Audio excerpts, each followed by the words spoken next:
Step 1, wake up whenever you want. Pride yourself on the fact you're the friend that can stay up till 7 a.m. on a weekday. You're the first one to show up to the pregame, the last one to leave, and the only one that thinks Taco Bell at 4 a.m. is a reasonable life choice. Routines are for corporate sellouts, people that have their lives together. And who wants that?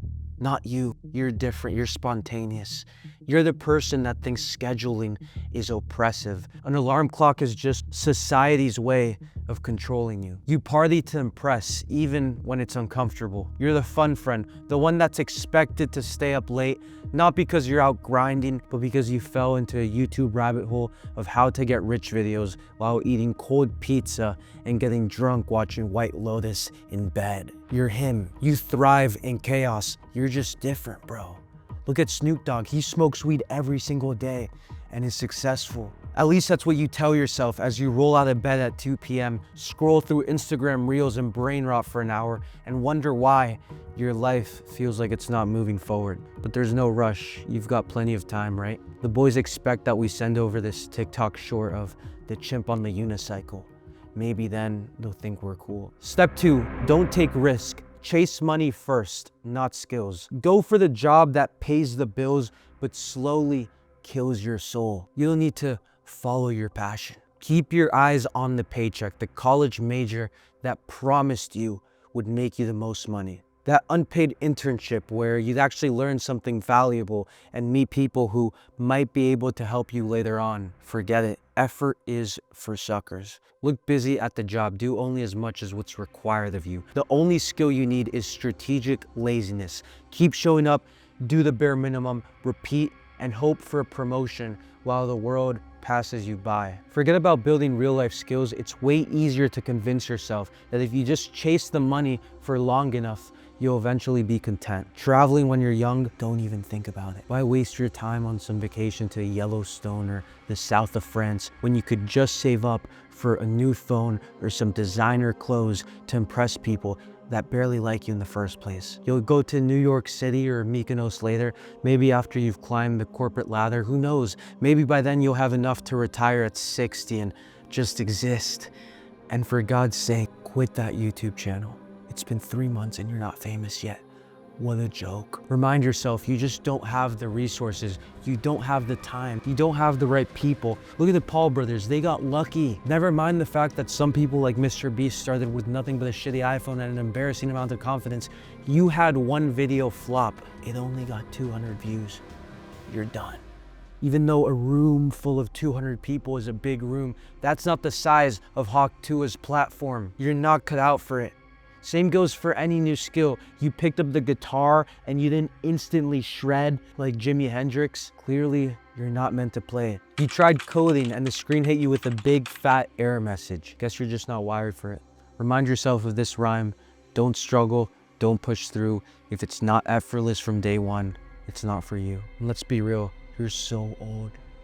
You're already 22. If you were really going to be something, you would have made it at 14 or 15. Look at the Rizzler, he's only 8 years old and a freaking millionaire. Never mind the fact that most successful people didn't figure things out until their late 30s or 40s. You specifically are the exception. You're finished, it's over. I hope you enjoyed your peak in 4th grade dodgeball class because it's all downhill from here. Step 3, hang around idiots. Choose the dangerous friends, the ones that never hold you accountable, the ones that justify every one of your bad decisions because they themselves have made even worse decisions. Stay close to those that limit themselves, whose worldviews are narrow, whose perspective on life are rooted in fear and negativity. Even though they constantly judge every person they pass by, sometimes it's funny. Live for those moments, absorb their pessimism, dismiss opportunities because you no longer believe in your potential or in the goodness of life. Life is tragic. People are supposed to be bad.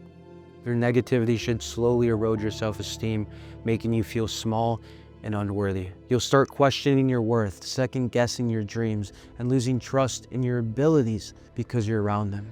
Gravitate towards people that have zero ambition, whose brains are basically potato sacks, the kinds who are stuck in the same dead-end patterns, mindlessly repeating the same mistakes because that's what they've always done. Stick with those that don't challenge you, that don't push you to be better, because their only goal in life is to blame the current political person in charge and say how if they were only born in the right era, things would be different. Have them help you maintain your unhealthy habits, to laugh together about the bad decisions you both are making, and never ask you to do anything productive because, well, they're too busy living their own mediocre existence to care about yours. Stick with the people that never think twice about getting high at 2 p.m. on a Tuesday. The ones who will still be talking about that one night out 2 months ago as if it was the peak of human achievement. Remember that time at Club Space we got drunk and no one got laid? You'll waste years with them. You'll stagnate in a sea of negativity until you realize that you're surrounded by people who couldn't care less about you or your potential, let alone their own. Step 4, sabotage your romantic relationships. If I wanted to sabotage my relationships with every single woman, here's how I do it. I would cut off all communication. I'd call up escorts and watch porn daily, becoming entirely desensitized to other strangers having sex over a screen. Reminding myself that mutual love, being with a woman I adore that's charismatic, that's pretty, that's funny, is completely out of my control. I mean, Bonnie Blue and Lily Phillips slept with 1,000 men in 24 hours. That's an indication of all women, right? I would never develop the courage to talk to the attractive girl in the gym or the coffee shop or the classroom because I would attribute all my fear of talking to them to culture and fourth wave feminism. I'd settle for less. I'd be grateful if I spent a ton of money over dinner for a woman with terrible values that I don't find attractive, if it means having a tiny chance of sleeping with somebody. Step 5, neglect your physical health. In your 20s, you are immortal. You can afford to eat like absolute garbage. Your diet consists of gas station snacks, Uber Eats at 1 a.m., and whatever is left in your fridge from 3 days ago. And hydration, coffee, energy drinks, and whatever thing is left in that last seltzer of yours. Exercise, why bother? You're young, your metabolism is doing its thing. You scoff at the idea of lifting weights. That's whack. Why would you want to be one of those guys that talks about hitting PRs like it's a personality trait? You want to go for a 30-minute run, bro, you're not training for the Olympics. And don't get me started on the idea of running a marathon. A marathon. Dude, what are you, the main character in GTA 6? Relax. You'll start working out when you're older. Maybe if your back ever stops hurting from sitting like a shrimp like me all day. But it's fine. You're in your prime. You'll sleep when you're dead. Or more realistically, when your body forces you to take a 3-hour nap in the middle of the day because you ran exclusively on caffeine and vibes. Being vitamin deficient is cool. Dying at 65 from heart disease is lit.